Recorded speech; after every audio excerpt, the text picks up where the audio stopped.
구독, 좋아요 눌러주세요. 자, 그 다음에 4번 볼게요.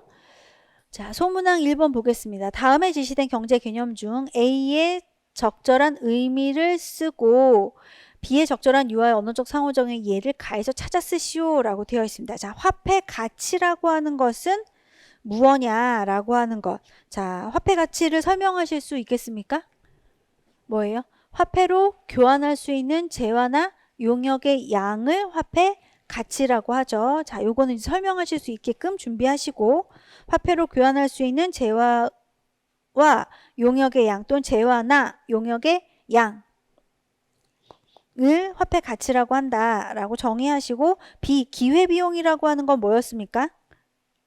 선택을 위해서 포기해야 되는 것이 기회비용이었죠. 그래서 기회비용의 적절한 유아의 언어적 상호작용을 가해서 찾아 쓰시오라고 했습니다. 그럼 얘는 뭘 하나 샀고 그걸 위해서 뭔가를 하나 포기했다. 자, 그런 내용이 어디에 있는지 한번 보겠습니다. 자, 하나, 둘, 셋, 넷, 다섯, 이번에 현준이한테 있네요. 그쵸? 좋겠다. 나는 블레이드 팽이를 사고 나니까 돈을 다 써서 동생 선물을 사고 싶었는데 못 샀어요. 라고 합니다. 자, 그럼 나는 블레이드 팽이를 사기 위해서 포기한 것은 무엇입니까? 동생 선물이 되겠죠. 선택한 것은 블레이드 팽이고 포기한 것은 동생 선물이고. 그래서 내가 이 소비를 위해서 사용한 기회비용은 뭐가 되는 겁니까? 그러면? 동생 선물을 내가 기회비용으로 하고 뭘 선택한 거예요? 블레이드 팽이를 선택한 거죠.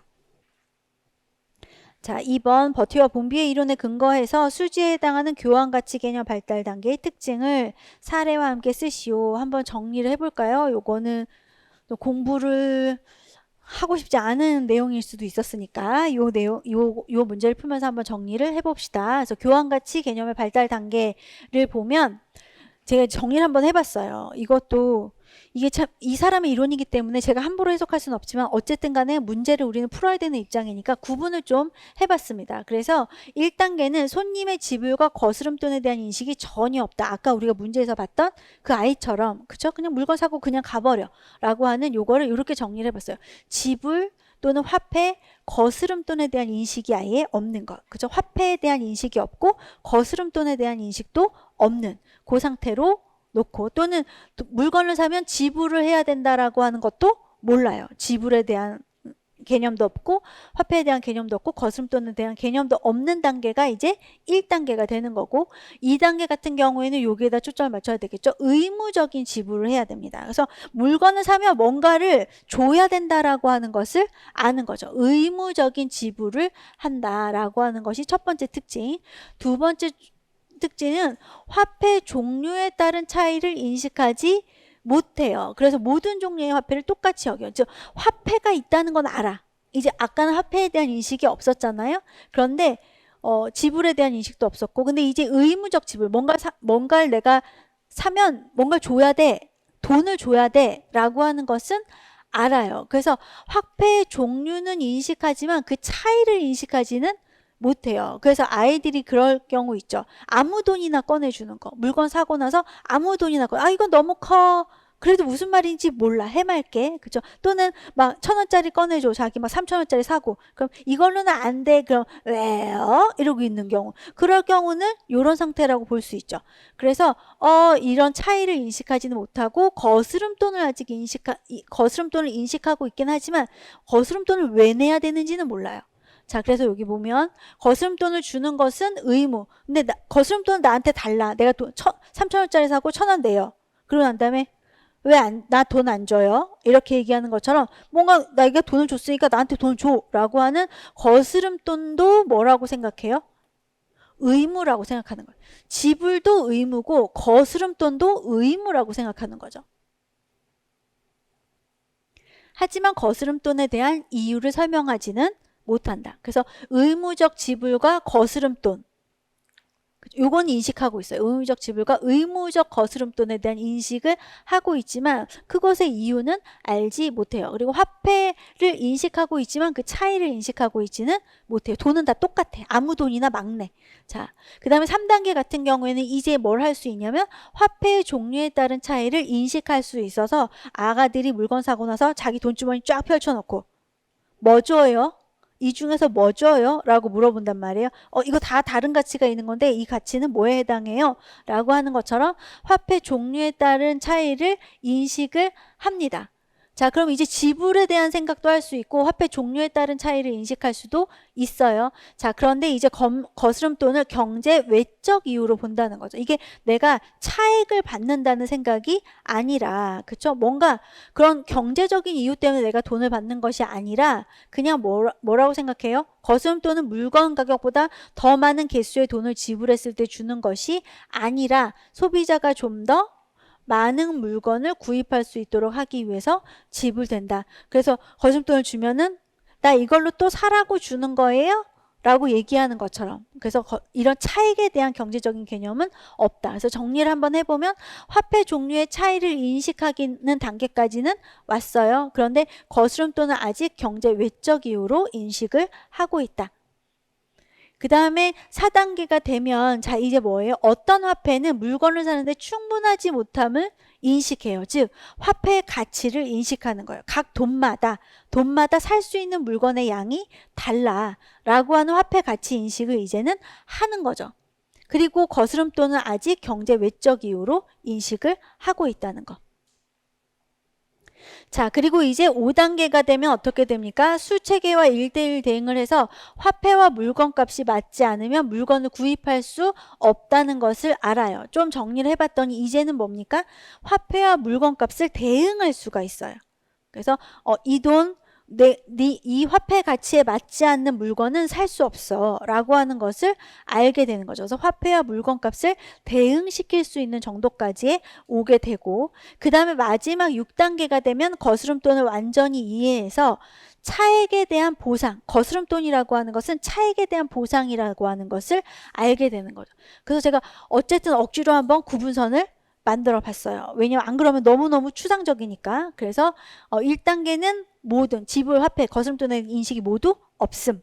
그 다음에 2단계가 되면 거스름돈과 지불은 의무야 라고 생각하지만 그 이유는 몰라요. 그리고 화폐 종류를 이제 인식하긴 하지만 그 차이를 알지는 못하고 그 다음에는 이제 화폐 종류의 차이를 인식하고 경제 외적 이유로 거스름돈을 인식하고 그 다음 단계가 되면 화폐 가치를 인식하게 되고 그 다음 단계가 되면 화폐와 물건값을 대응할 수 있게 되고 그 다음에 마지막 6단계의 거스름돈이 차액의 보상임을 인식하는 단계.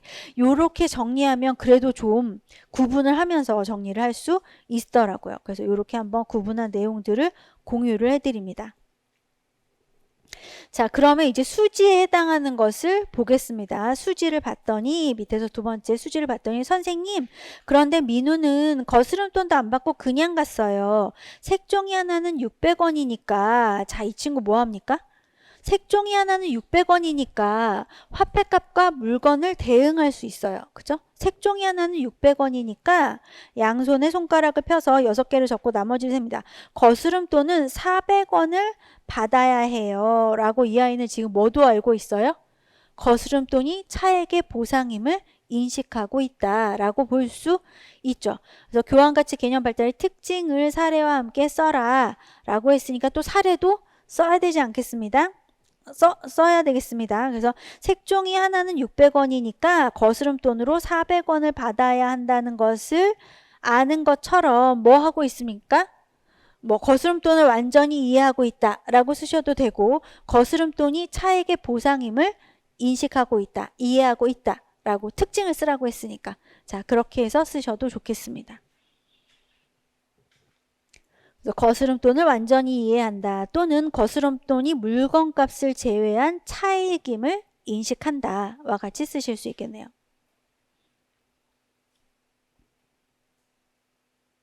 이런 문제 나오면 우리 이제 잘 쓸 수 있는데 그쵸?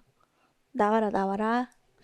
자 3번 가의 기억에서 교사가 제안한 활동에 해당하는 유아 사회교수 학습 전략. 자, 여러분들 이거 구분해야 되죠? 사회교수 학습 전략과 사회교육 접근법은 구분해야 돼요. 그쵸? 그래서 한번 정리를 같이 해보면 사회교수 학습 전략은 자기 표현이냐, 토의냐, 문제 해결이냐, 사회적 추론이냐, 설명하기냐, 모델링이냐. 라고. 그 다음에 사회교육 접근법은 시펠트에 의해서 사회생활 접근법이냐, 6개. 이렇게 전략을 쓰라 라고 할 때랑 교수 접근법을 써라 라고 할 때는 방향을 다르게 놓고 생각을 해야 됩니다. 그 두 개를 함께 생각해 보는 문제. 자, 기억을 한번 보겠습니다. 가의 기억이라고 했으니까 가의 기억을 봤더니 마트에서 물건을 사면서 어떤 생각을 했는지 그림으로 그려볼까요? 라고 얘기하고 있네요. 그림으로 그려볼까요? 라고 이야기하고 있어요. 자, 요거는 사회교수 학습 전략 중에 뭐에 해당하겠습니까? 너의 생각을 표현해봐라 라고 하는 자기 표현에 해당하겠죠. 자, 그래서 사회교수 학습 전략 한번 정리하면 아까 어떤 선생님이 요거 물어보셨어요. 좋은 질문이라고 생각해요. 소그룹 토의랑 문제 해결이랑 어떻게 구분할 수 있을까요? 라고 질문하신 선생님이 계셨어요. 자, 소그룹 토의는 뭔가 우리가 소그룹 토의에 가서도 우리가 뭐 하는 것 같아요? 문제 해결하는 것 같죠, 실질적으로. 왜냐하면 우리가 뭔가 결론을 내기 위해서 아이들이 서로 의견을 주고받고 하나의 결론을 내고 이런 과정이잖아요. 자, 그런데 우리가 소그룹 토의를 시킬 때는 언제 보내냐면 요 정도에서 보냅니다. 그냥 처음부터 이 아이들한테 가서 문제 해결해가지고 와 이렇게 하지 않고 대그룹으로 뭐를 해요? 문제가 무엇인지 어떤 문제를 해결해야 되는지에 대해서 문제 규명을 명확하게 하고 난 다음에 문제 규명을 소그룹으로 아이들한테 뭘 찾아오라고? 대안을 찾아오라고 보내요. 그럼 아이들이 속으로 가서 막 토의를 해가지고 이런 방법으로 해결하면 좋겠다, 저런 방법으로 해결하면 좋겠다 이렇게 뭔가의 대안을 가지고 오잖아요. 자, 그러면 그 대안을 모색한 것에 대해서 뭐 합니까? 선생님이 소그룹으로 돌아다니면서 뭐 해주는 거예요? 너희들의 대안에 대한 결과 예측을 할 수 있도록 도와주고 아이들이 딱 선택한 것들을 가지고 오게 되면 소그룹으로 가져온 그 대안들을 가지고 우리가 뭐 합니까? 합리적인 선택을 하는 과정을 거쳐요. 그래서 소그룹 토의에서 문제 해결 전 과정이 이루어지기는 어려워요. 유아들이 거기까지 끌고 가기는 좀 어렵다는 거죠. 그래서 소그룹 토의는 대체적으로 이 문제 해결 전 과정이 이루어지는 것이 아니라 그 중에서 어떤 문제를 가지고 가서 거기에 대한 대안을 모색해 오는 것 정도를 아이들한테 시키고 그 다음에 아이들이 대안을 가지고 오면 뭐 합니까? 다양한 결과, 그 대안으로 벌어질 일들에 대해서 또다시 대그룹으로 토의를 하고 마지막으로 합리적인 선택을 하는 과정을 거치게 되죠. 그래서 소그룹 토의를 문제로 내고 싶으면 어떻게 하겠습니까? 뭐 유아들끼리 한번 문제를 해결해 보도록 했어요. 이렇게 하면 좀 그런가? 유아들이 생각해 볼 수 있는 시간을 주었어요. 유아들끼리 서로 이야기 나누는 시간을 주었어요. 라고 하는 형태로 나올 것이고 문제 해결 같은 경우에 이 전 과정이 아마 문제로 드러나겠죠. 저 과정 자체에 대해서 물어보거나. 자, 그 다음에 사회교수학습 전략을 써라 라고 했을 때는 여기까지 가지 말고 어디서? 사회적 추론에서 추론으로 답을 내는 것이 더 적절하다. 왜냐면 여기까지 들어가면은 틀릴 가능성이 높아지잖아요. 그러니까 사회교수학습 전략을 써라 라고 하면 여기까지 들어가지 말고 그냥 사회적 추론이라고 답을 쓰고 해당하는 사회적 추론의 유형을 써 라고 하면 도덕적 추론인지 귀남적 추론인지를 써요. 우리가 뭐 쓸 때처럼 스밀란스키의 극놀이 요소 쓸 때처럼 그렇죠? 의사소통 유형 중에 무엇인지 써 라고 해야 초의사소통인지 가작화 의사소통인지 쓰는 것처럼 이것도 역시 사회적 추론의 유형을 써 라고 하면 요건지 쓰면 되겠죠.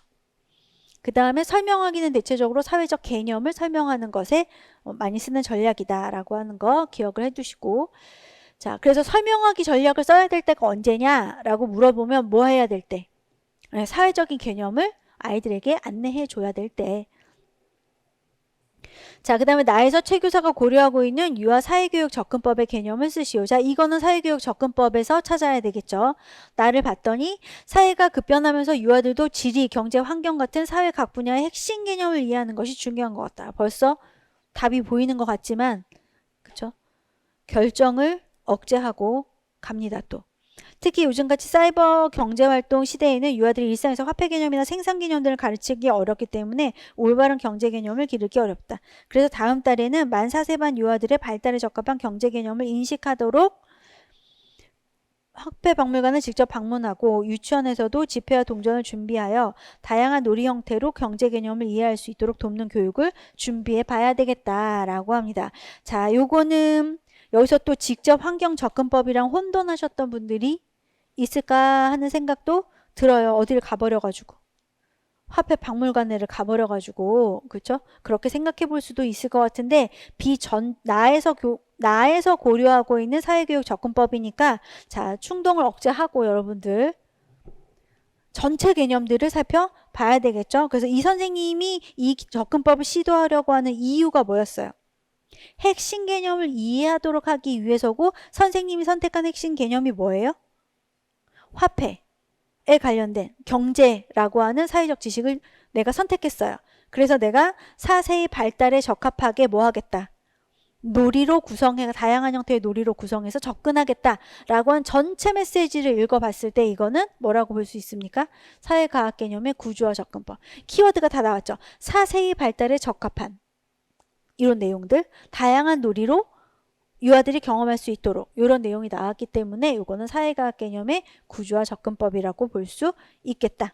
전체를 보실 수 있으면 좋겠습니다. 개념은 이제 눈 감고도 쓰실 수 있을 거라고 보고 넘어가도록 하겠어요. 처음엔 몰랐어 화폐의 의미 돈은 다 같은 줄만 알았지 돈은 알지만 거스름 돈 이유를 알 수 없었지 Why 가치를 알게 되니 물건값과 돈이 이어지고 서로의 차이를 맞춰가네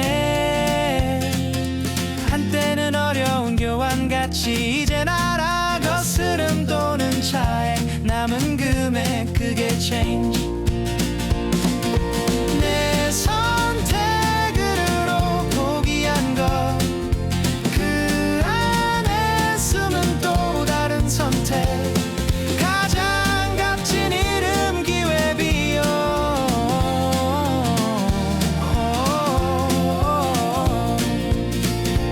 생각을 그림처럼 그리는 자기 표현 전략 놀이로 개념을 배우는 구조와 접근법